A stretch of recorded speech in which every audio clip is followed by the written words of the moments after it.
Welcome back to Feminism Concepts and Theories. We are now in lecture 12, the penultimate concept for this week and for the course in general. So you can congratulate yourselves for being in the final stretch.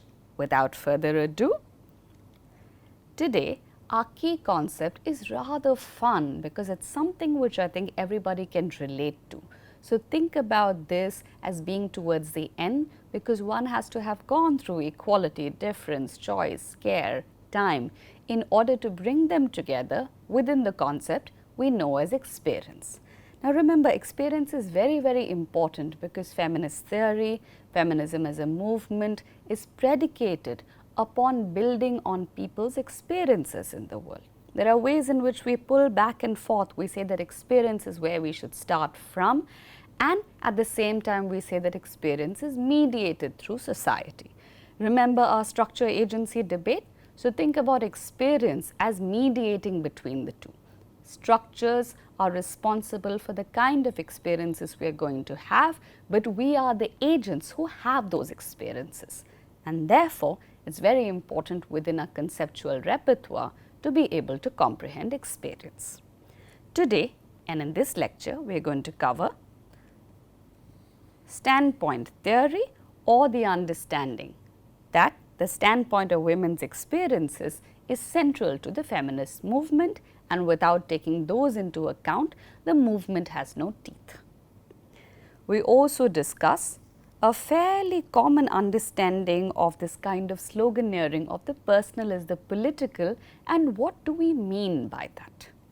Lastly, we bring them together in a deepened understanding of standpoint theory, yes, but also engage with its critiques and try and understand what it means for the contemporary moment. This is our agenda for this lecture, and therefore let's get started. Standpoint theory is considered to have been popular since Nancy Hartsock proposed it in 1993. And here this is something that we should understand as an adaptation of Marxist historical materialism, in the way that we understand materialism to be the sum total of people's experiences. Hartsock proposed that women's experiences of being outside the dominant order gives them a privileged knowledge of social reality. Now please focus on a couple of words over here. We already know about women's experiences, and we have come to understand over the past few weeks that women are often outside the dominant order, meaning the dominant order structures their lives, it fits women into particular kinds of blocks, it conditions their experiences, at the same time preventing them from shaping such a dominant order. So women's experiences of being outside the dominant order gives them a privileged knowledge of social reality. Please bear in mind, this is a proposition, this is a thesis, and we are going to try and understand whether this is borne out. But for a moment, let's assume this is the case. Let's assume that women's experiences, given that they are outside the dominant order, allow for them to see reality not only differently, but in a more informed, critical fashion. Let's explore this through 5 aspects. Material life both structures and sets limits on our understanding of social relations. We think about material life as something that is almost ordinary, the clothes that we wear, the ways in which we lead our lives, what is it that we eat, what is it that we have to do day to day in order to survive. In order to understand standpoint theory, we should understand that material life structures and sets limits on our understanding of social relations. What is it that we understand to be good or bad, honest, dishonest, desirable, undesirable? All of our notions of social relations in the world, how we relate to other people, are very much conditioned by material life, meaning the actual details of the things and possibilities that are available to us in our day-to-day living. Given the above statement, and because material life is structured in opposing ways for women and men. Material life, as we have explored over the past few weeks, offers men and women drastically different opportunities and possibilities. Therefore, since material life governs social relations, and since women and men have different understandings of material life, our view of social reality is similarly differentiated, meaning men and women don't live in the same world. People might have noticed this in relation to the recent #MeToo movements, which is a lot of men said in response to a lot of the things that women shared about molestation, daily heckling, daily experiences of feeling attacked or threatened, that they just did not know.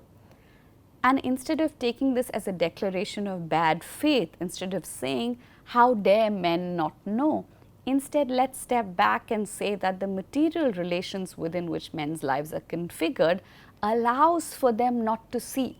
It is not something that is part of their experience of the world, and because they are part of the dominant social order, it's very difficult to interrupt it.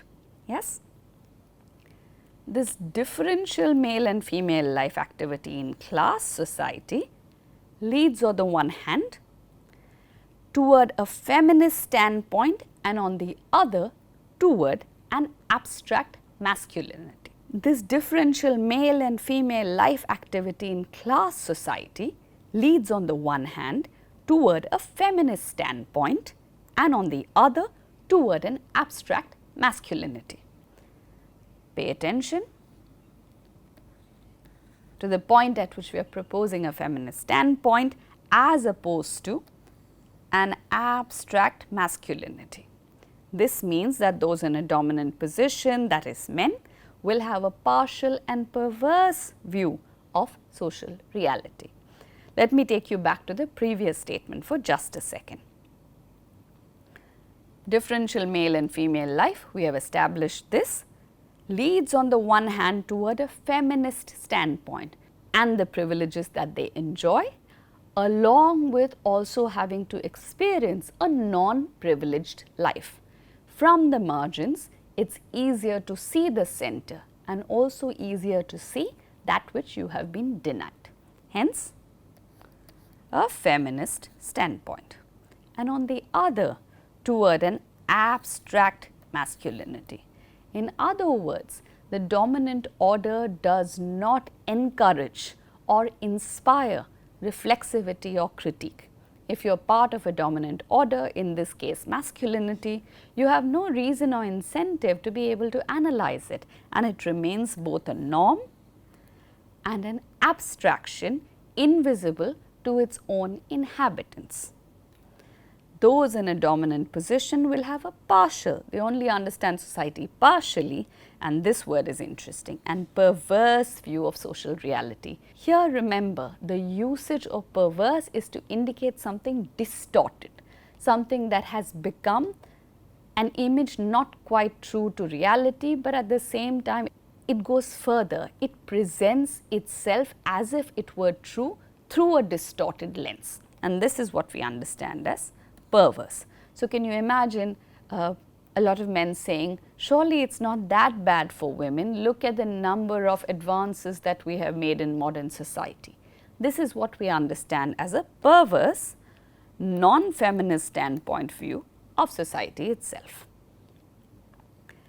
3. It is inadequate just to dismiss as false the view of the ruling class because it structures the material relations within which we live and have to work from. So, here we are asking the question of what do we do with such a perverse understanding of society? Do we just call it false? Do we just call it false and dismiss it? Or do we take it seriously because it has such close relations with how is it that our lives, all of our lives are structured through modes of power? And we are suggesting that we must take it seriously because it wields considerable influence. Therefore, such a perverse view of social reality which men or masculinity inhabits is also something that is central to maintaining the gender status quo. 4. Because of the dominance of masculine views, the truth of social relations and change must be struggled for through the use of social analysis and education, precisely what you are doing in this moment. Thus, the ability to go beneath the surface of appearances to reveal the real but concealed social relations requires both theoretical and political activity. Here we are looking at the relationship between feminist theory and feminism as a movement. Necessary theoretical developments would include a systematic critique of Marxism itself, which suggests that the moment women start working, society will be corrected. Political activity would be focused on ending gendered divisions of labor. This is in relation to a critique of Marxism. Pay attention to the first line. Because of the dominance of masculine views, the truth of social relations and change must be struggled for. And the key word here is struggled through the use of social analysis and education. Use this to reflect upon what we began with, that in many ways feminism or feminist theory is soundly derided across genders. It is seen as unnecessary analysis. It's seen as an instantiation of the common understanding that you think too much. Instead, feminist standpoint theory is arguing that such a form of analysis is absolutely essential to be able to break through the dominance of masculine views, and truth or true understanding of the multifaceted ways in which gender organizes society will only come through this. The adoption of a standpoint exposes reality as inhuman. It allows for us to see reality as structured by inegalitarianism, inequality and misery that is the lot of one set of the population, and therefore, it is potentially liberatory. Potentially, because if you act upon it, if you are able to pursue such an understanding in a political fashion, then we might have liberation from such a dominant order.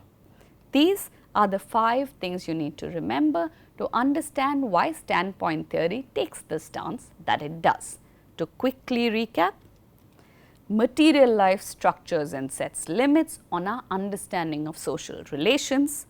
Because material life is structured in opposing ways for women and men, our view of social reality is differentiated, leading towards a feminist standpoint for women and an abstract masculinity for men. It is inadequate to dismiss as false the view of the ruling class because it structures material relations. Because of the dominance of masculine views, the truth of social relations must be struggled for both theoretically and politically.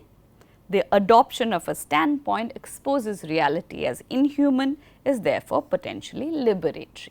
This is also part of other forms of social theory which argue that truth or reality is only available from the point of view of those who are the most marginalized in a system, because they understand both what it is that they suffer as also that which would allow them, the position of the rich, the fortunate, others in society. If only they were part of that kind of set, they would not have to suffer misery, as opposed to those who are in the dominant order, who only understand their lives as something that they deserve or are entitled to, and it takes a stretch to be able to understand the lives of those that are not as fortunate as them, and then to be able to analyze it as a result of an unequal social structure and not destiny or fate or luck or what have you, or any other explanation that allows them to sit comfortably in the positions that they have inherited. What are the implications if we begin to follow through with standpoint theory? Generalizing the activity of women to the social system as a whole would raise for the first time in human history the possibility of a fully human community, a community structured by connection rather than separation and opposition. And what do we mean by connection? We mean that we understand the world in a structural fashion. The misery of some allows for the fortune of others. It's not that they are clearly separated by accident or contingency or providence. Instead, it's only because a large set of the population is kept poor or marginal or what have you, that the dominant order is able to establish dominance among the few. One can conclude then that women's life activity does form the basis of a specifically feminist materialism, a materialism that can provide a point from which both to critique and to work against phallocentric ideology and institutions. Phallocentric just means focused on men or the phallus as a symbolic understanding of masculinity. Here we are propounding something very interesting, which is a feminist materialism. And what is materialism? The idea that only material life can allow us the clues to develop social theory or a theory of society as a whole. In feminist standpoint theory, we are then suggesting that what happens when we bring women's life experiences into the fold, wouldn't that form the basis of a feminist materialism that would allow us to focus on connection rather than separation, and therefore provide for us the possibility of a liberatory, fully human community. Now remember, standpoint theory is a theory, it is a set of propositions, so there also exist a bunch of critiques, primary among them. If we are working from experience, and remember this is the lecture on experience, do we deny knowledge or voice to those who have not had experiences? Are we excluding them solely because they do not have this unique feminist standpoint? And this can be true across women, because as we have discussed earlier, woman is not a homogeneous unit, all women are not the same, they differ by various kinds of race, caste, class positions, and therefore there are many who may not have had experiences of marginality as they understand it. Do we deny them this kind of access to specific truthful knowledge? Second is a more of an additive question. Agreed, say women have experiences and we are accommodating them, we are voicing them, we are talking about it. Is such experience or the talking of it enough to ensure political consciousness? And go back a slide before this, which is that it needs struggle, needs both theoretical and political activity. Critiques of standpoint theory therefore ask, is experience enough to ensure that women will act upon the knowledge secured by such experiences to come to political consciousness? Separate between political consciousness as consciousness and political activity as those who go out to protest, who are loud in opposition, who are writing, talking, yelling about things, which is also necessary activity, but it is not the same as political consciousness, which is the understanding of self as a being in the world and political circumstances or structures as determining that being's life experiences, chances and possibilities. Those who read standpoint theory argue, however, that the above critiques misread standpoint, which in all cases is not just about experiences. We do not all get together in a magic circle. It is not just a consciousness raising session, it also means coming to action, hence critical consciousness. And it is not just consciousness, it is critical consciousness, not just saying my experiences have been terrible so far, it is because I am a woman. It is also going on to ask you to deconstruct why is it that womanhood comes along with such problematic experiences, reflexivity, how are we located in those experiences, what are our capacities for agency, and lastly, struggle. Nothing is secured just by coming to consciousness. It just means that that standpoint allows us to see differently. Here, there is also a case we are making where we differentiate feminist empiricism from feminist standpoint. Feminist empiricism is the idea that one needs to count the women.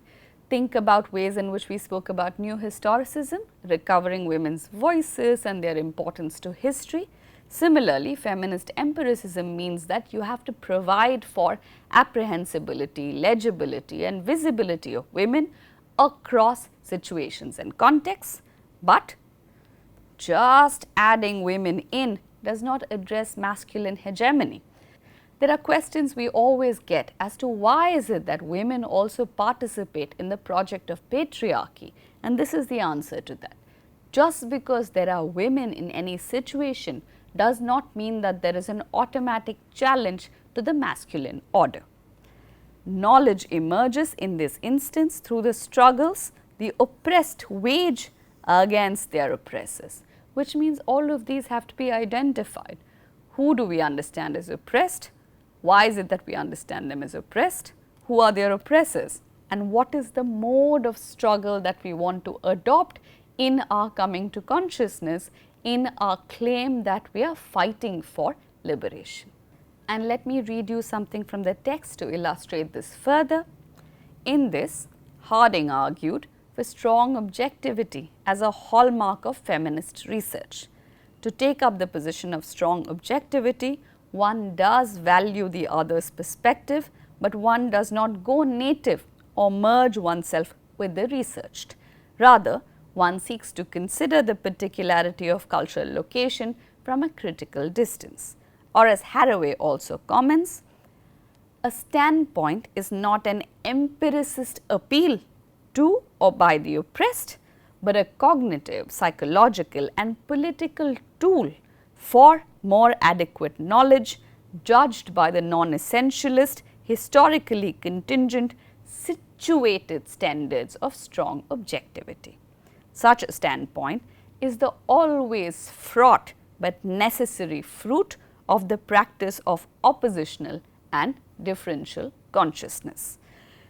This might seem rather difficult, but I promise you by the end of the course you will be reading it like it's your morning newspaper. Let's start at the beginning.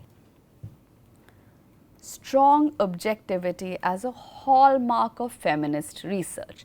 Here the question that we are asking is that if standpoint theory is not just about experience, is it possible then for others to recover these women's voices as well? We are arguing for strong objectivity as a hallmark of feminist research. In this, we are again following from the earlier point. Do we deny knowledge of voice to those who have not had experiences? Let me tack on a further question. What about doing research itself with women or with feminist issues or with feminism itself? And here Harding is arguing that this position of strong objectivity is one where we not just value the other's perspective, but we also place ourselves as researchers at a critical distance. We acknowledge we are outsiders. At the same time, we try and understand these voices in a located fashion. A standpoint, therefore, is not an empiricist appeal. It's not merely a recording of women's experiences or the experiences of the oppressed, but a cognitive, psychological and political tool. It's a cognitive. You have to understand it fully in its context, in its time and space. It's psychological. You have to try and comprehend what those materialist experiences and their trajectories have had as an effect on people's psyches. And it's a political tool. You use it to argue for a better kind of organization of humanity through political means. For more adequate knowledge, not perverse views of reality, judged by the non-essentialist, historically contingent, situated standards of strong objectivity. So, in Haraway's understanding, these are the parameters of strong objectivity. Our standards for understanding oppression or lack thereof always must be situated. They must be located in the context that we investigate. They are historically contingent. It means that they arose at a particular time and place. It does not mean they were always the case or that that will always be the case. They are often brought into being at the meeting point of a variety of factors. And non-essentialist. Such conditions or such understanding must not be reproduced as the property of the milieu that you are investigating. There can't be an inextricable relationship between the two. You can't suggest that this is the identity of the oppressed and it will always remain the case. In other words, strong objectivity understands feminist research as part of a longer process where you are empiricist in the service of a more precise analysis. Such a standpoint is the always fraught, it is always tension filled, you are never quite sure what you are doing, but necessary fruit of the practice of oppositional and differential consciousness. A practice is a really interesting word here, because you are saying that in all cases one has to ask the question as to what is the dominant order and what are the ways in which one can practice an oppositional and differential consciousness.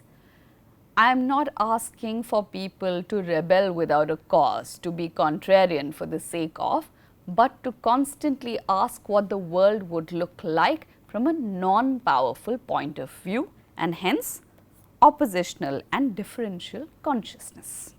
This therefore leads us to the next kind of broad heading of feminist epistemology. For those who are puzzled over the nature of this word, epistemology merely means that we are questioning the ways in which we know what we know. So, the simple or easy understanding is epistemology equals how you know what you know. What are the ways through which something has been established in your understanding as knowledge. So, a feminist epistemology as a result of feminist standpoint, feminist empiricism, feminist representation, recovery of feminist voices will consist of the following understandings. The nature of women's experiences as individuals and as social beings has been excluded and or misrepresented. Including women's experiences is not merely an additive project, it will result in a shift in perspective. Suddenly the world will look different. Attempts must be made to reclaim the value of women's experiences on their own terms, in their own understanding. Why are certain things valuable for women must be asked and responded to in women's own words and language. And this broadly is what is encompassed within feminist standpoint. I want to also present to you a different set of understandings or theorizations of experience and how experience can be part of theorization itself through Donna Haraway's understanding, which is often known popularly as cyborg theory. Cyborg standpoints are slightly different than feminist standpoints as suggested by Nancy Hartsock. Cyborg standpoints, the postmodern subject, one that is structured by multiple things, gender being only one of them, with no clear understanding of what all of these combinations will produce as a figure. In other words, remember when we said that postmodern theory or post-structural theory renders the entire figure of woman itself a little suspicious. What we are doing here is pushing that understanding and saying, okay, woman is not part of our landscape anymore, gender is still part of it. How about we mix it all up in unexpected combinations, including developments in technology, science, in the ways in which our bodies are produced in society, and we end up with the figure of the cyborg, part human, part machine, part anything. And here Haraway is working on the understanding that our experience is constructed only through the concepts available to us. Meaning in any society, while we think that we are having experiences, it depends on the basket of concepts in our daily milieu that allow us to interpret those experiences. I am in a classroom, I am teaching you, this is a situation where I am speaking and you are hearing things, and all of this is happening in real time. However, I or you are only able to comprehend it through a larger understanding of the words available to us: education, knowledge, schools, certificates, etc., etc. And Haraway suggests that feminist standpoint is a fiction or was a fiction necessary to the political context within which it was created. In other words, feminist standpoint might have been useful at one time when women's voices were so hidden. They were so not available that even an imagination of them was necessary in order to be able to create that world where women are equally represented. Haraway is now suggesting that the world is much more complex. We are now in a time where our understanding of identity is very complicated and gender has to be considered along with a plethora of other concepts. In other words, we need a different set of fictions as possibilities of hope. In such a standpoint, the cyborg functions as a politically motivated, imaginative device. What is an imaginative device? Stay with me and think carefully about what Haraway is suggesting. She is saying, well, in an earlier version of standpoint theory, you put forward the understanding that the moment we start speaking from the point of view of women or in women's voices, we will have a privileged understanding of reality. Now we have come to the point where that is not enough. We need a different outside point. At one point of time, women were so on the outside that that was a great standpoint. Now we need to push our imagination and the boundaries of our imagination. We need a completely different fiction to be able to have a clear view of reality. And she is suggesting the cyborg as providing an alternative story about women's experiences. In this fictional world, there is a narrative or story that points us to a post-gender world. What will the world look like if we achieve the final goal of feminist theory, which is the disappearance of gender itself? The gender can be something that comes and goes or is benign but does not order hierarchy or hierarchical knowledge of the world. Therefore, the word post. Remember, whenever you see post-gender, it does not mean that gender has disappeared. It means that gender is no longer important. And in such a world, we are dealing with fractured identities and pluralities of multiple feminisms, and therefore we need a cyborg. Since feminist standpoint does not provide a unitary, united understanding of this kind of truthful world, and we are dealing with many fractured identities and pluralities of feminisms, our outside has to be completely different, and hence the cyborg. And the cyborg seems to be a great figure to also try and destabilize the position of humans in the world. The cyborg is unafraid to recognize kinship with animals, machines, others. Suddenly, the cyborg brings into play possibilities of being human in completely different ways, and it thrives on multiplicity and contradiction. The very figures that we understand to be men, women, machine, animals are all mixed up and parts don't match each other. And it sounds strangely familiar. It feels like all of our rich inner lives where we are never sure what we are going to be the next day. We try very hard, but often we struggle. And such is the figure that Haraway suggests will capture the nature of identities in the current moment. A cyborg, in her words, is a dream not of a common language, but of a powerful infidel heteroglossia. Here, infidel just means that we are not sure what to believe anymore. The nature of all truth has been exposed to be partial, contingent, and ephemeral. It is an imagination of a feminist speaking in tongues to strike fear into the circuits of the super savers of the new right. Just follow the language here and enjoy it. It means both building and destroying machines, identities, categories, relationships, spaces, stories. Though both are bound in the spiral dance, I would rather be a cyborg than a goddess. This is a very interesting choice of binaries. As a woman, would you be a cyborg or would you rather be a goddess? One seems to be attached to very particular ideas of powerful femininity, whereas the other disavows all ideas of identity. Now, questions of cyborg as the proper figure for feminist standpoint may well be critiqued, but I want to illustrate one of the aspects of what this speaks about, the idea of multiplicity and contradiction in relation to experience, by going through a case study from the text. Case study 16, theorizes young Asian women's experiences. Shane 2000 argues that an analysis of young Asian women's experiences means that race, gender, class and age divisions cannot be mechanically added or reduced to one or other of the divisions. In other words, you can't form an additive theory, which is it's all women, let's add categories of age, let's add categories of class, age, etc. For this reason, Shane's research focuses on the complex reality of, our magic word today, lived experiences of young Asian women with reference to the intersections of that experience with educational institutions and frameworks. Here comes a structure question. Shane's research is based on semi-structured interviews that were conducted with 44 British-born Asian girls of Pakistani, Bangladeshi and Indian descent.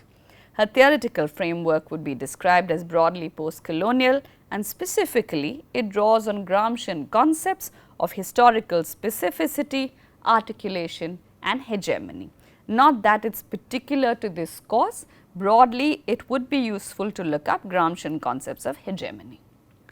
Shane notes, since the experiences of young women are shaped by a multiplicity of factors, their responses to the situations in which they find themselves will also vary. This is directly correlated to what we understand as race, gender, class and age divisions as not being able to be added or reduced. In other words, just because we know all these details does not mean we will know exactly how people exert agency in any situation. These depend upon particular relationships between the various structural factors that shape their experiences in time and space, and also upon the subjective experience of these situations. Young women of similar religious backgrounds located in the same region within Britain, whose parents originate from the same region in Pakistan, may define their experiences of school in very different ways. This may relate to the class position of their respective families in Britain or to the gender patterns within their households. So, see how Shane is complicating the narrative. She gives us all of these young women who are located in the same region, whose parents originate from the same region in Pakistan. So, they have come from one place, they are located in another place, but there are so many other factors that are responsible for how people live their lives that it complicates the very process of analysis itself. Here, we are arguing for multiplicity and contradiction in the ways in which people live their lives, and therefore suggesting that experience is central to our analytical integrity. For example, Shane illustrates how young women's responses to racism at school varied in terms of whether these would be perceived as mediated by a desire for survival or resistance. What is it that they feel like doing that day? Are they feeling particularly survivalist, one has to get by, or are they feeling particularly pugilistic, like somebody is itching for a fight and want to signify that they are powerful or they are tired of giving in? Any given set of factors would structure their responses. Nevertheless, Shane also notes that primarily their responses remained at the level of the individual rather than collective struggle. This is the one thing that seems to unite them, which is each of these girls seemed to treat their experiences as something that they were individually responsible for and not necessarily to be fought for together. However, Shane argues, although their responses were not revolutionary, the strategies of the young women cannot be viewed simply as reproductions of the apparently static cultures that are handed down to them, as in cultural pathology frameworks. Here we are also talking about particular forms of racialization that assume that cultures of the global south, such as those in Pakistan, are frozen in time no matter where they travel. Instead, they reveal that young Asian women are involved in creating and shaping new identities for themselves, which draw on both the various residual cultures of their parents' traditions and on the local and regional cultures that they currently inhabit.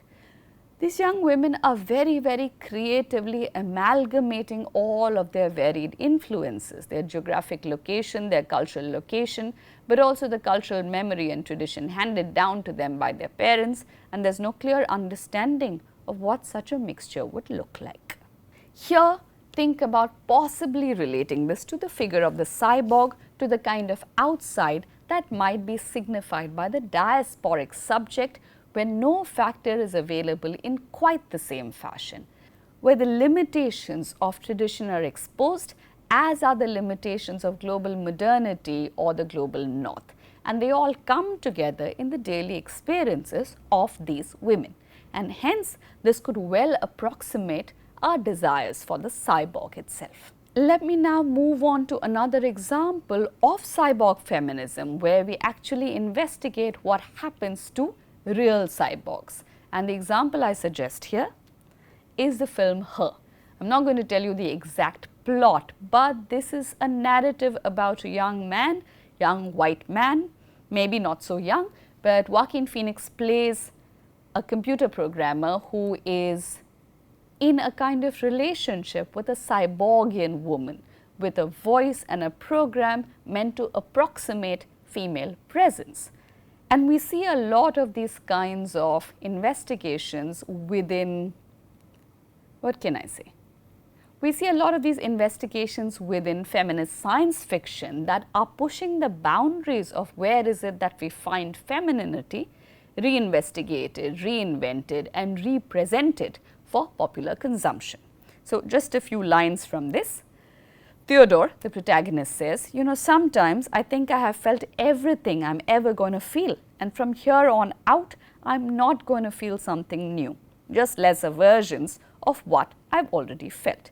Just lesser versions of what I have already felt. And this is by the director Spike Jonze.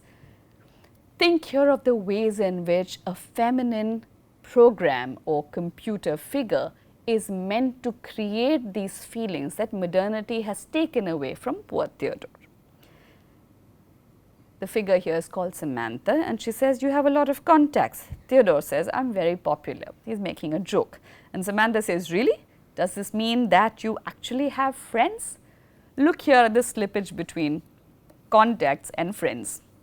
And she is speaking directly to the loneliness of the modern figure, of the modern man, that must then be alleviated by this kind of feminine cyborgian figure, even if she is not necessarily quote unquote real. What would something like this mean for cyborg standpoint theory is an open question. The last examination of experience that I want to convey to you in this lecture is from Joan Scott's essay called The Evidence of Experience, in a volume titled Feminists Theorize the Political. And here Scott is asking the question, how can we adopt a critical understanding of experience also without essentializing it? And we know this to be true in common anecdotal exchange. You say something and somebody else will say, well, no, actually I know the truth of it because I have experienced it. Because I have grown up here, I know everything about the city. Because I live in India, I can speak about Indian culture. There is the danger of always essentializing through an authentic point of view, as if living something is enough to know it. And this is a danger with conceptualizations of experience, the romanticization of it. So let me read to you something from that text. How can we historicize experience? How can we write about identity without essentializing it? Answers to the second question ought to point toward answers to the first, since identity is tied to notions of experience, and since both identity and experience are categories usually taken for granted in ways that I am suggesting they ought not to be. Here, Scott is deconstructing both identity and experience, which are usually considered as one feeding into the other. It ought to be possible for historians to, in Gayatri Spivak's terms, make visible the assignment of subject positions. How is it that something gets to have particular identities? Not in the sense of capturing the reality of the object seen, but of trying to understand the operations of the complex and changing discursive processes by which identities are ascribed, resisted or embraced, and which processes themselves are unremarked, indeed achieve their effect because they aren't noticed. Here there is a very important link that Scott is making between experience and discourse. Think about it very much in terms that we discussed in the lecture on conceptual clarity. How do we get to be who we are? Because discourse assigns positions to us. To do this, a change of object seems to be required, one which takes the emergence of concepts and identities as historical events in need of explanation. That is what Cyborg standpoint is doing with feminist standpoint. It says that feminist standpoint arose at a particular moment in history which is no longer applicable, so let's try a new concept, let's experiment with Cyborg. This does not mean that one dismisses the effects of such concepts and identities, that one does not explain behavior in terms of their operations. The concepts are still in play. It does mean assuming that the appearance of a new identity is not inevitable or determined. It requires imaginative political activity to see what is it that we can be and what are the ways in which discourses structure us as if those identities will always be the same. Not something that was always there simply waiting to be expressed, not something that will always exist in the form it was given in a particular political movement or at a particular historical moment. Think here about how something like this, where you don't even see the woman, conforms to a historical understanding of woman. Have we not moved to something that might not have been imaginable, especially because one couldn't predict the ways in which technology would structure our life? And this is what Scott is gesturing towards by saying not something that was simply waiting to be expressed. It's an accidental, happenstance-filled moment that we now speak about female robots. Not something that will always exist in the form it was given in a particular political movement or at a particular historical movement. In other words, woman as a category itself is continually under question. Therefore, in Scott's understanding, identity emerges as a discursive event and one should not refuse the separation. In other words, in Scott's understanding, the emergence of an identity is a discursive event and therefore one should refuse the separation between language and experience. I would add one more to this, which is the separation between discourses and experience. They are closely related. Subjects are constituted through multiple conflicts discursively. Experience is at once already an interpretation and in need of interpretation. Now, this is quite poetic and I think it captures the heart of our discussion today. I will stop there and I will encourage you to go back to this presentation and go over it again, because experience does allow for us to consider all the other concepts that we have discussed so far, but also push its boundaries. In the last lecture for this week, coming up soon, we will discuss briefly another important concept, space. And with that, we will come to an end